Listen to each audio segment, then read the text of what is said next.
Simon & Schuster Audio presents A Most Tolerant Little Town, The Explosive Beginning of School Desegregation, by Rachel Louise Martin. Read by Janina Edwards and Megan Tusing.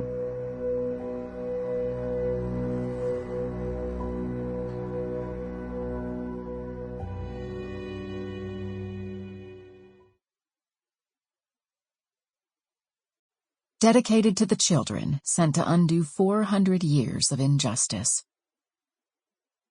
No one knew what was going to happen. Everybody was hoping. Even though Clinton was segregated, it was still one of the most tolerant little towns. Joanne Allen Boyce. A note on language. I have decided to include quotations involving racial slurs. I hope this makes readers uncomfortable. I also hope it illustrates how racism infected white American culture in the 1950s and prompts readers to ask what language we use now that illustrates how racial inequality structures white American life today.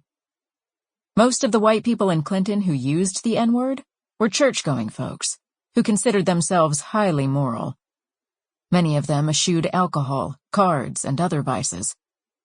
Few of them would say shit or damn or fuck, especially not in public.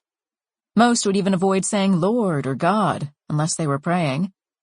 So it's telling how many people, even the supposedly good white folks siding with law and order, used profanity to describe the black children of Clinton and their families.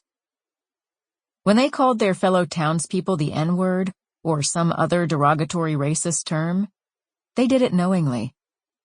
The word was considered so offensive that during the court trials over the violence in Clinton, one white substitute teacher broke down on the witness stand because she was appalled by what she had heard her friends saying. The ugliness of racism had sidelined the other ethical and moral strictures that guided their lives. The original speakers meant their words to be ugly and hurtful and violent. If you read this book aloud, I encourage you to avoid saying the slurs, especially if you are white. There is a difference between documenting such violence and perpetuating it. It is easy to cross from one side of that line to the other. I have tried to stay on the correct side, but it is a choice that worries me. Contemplate where you see the line drawn. For the audiobook, instances of the N-word that occur in the context of direct quotation have... Sample complete. Ready to continue?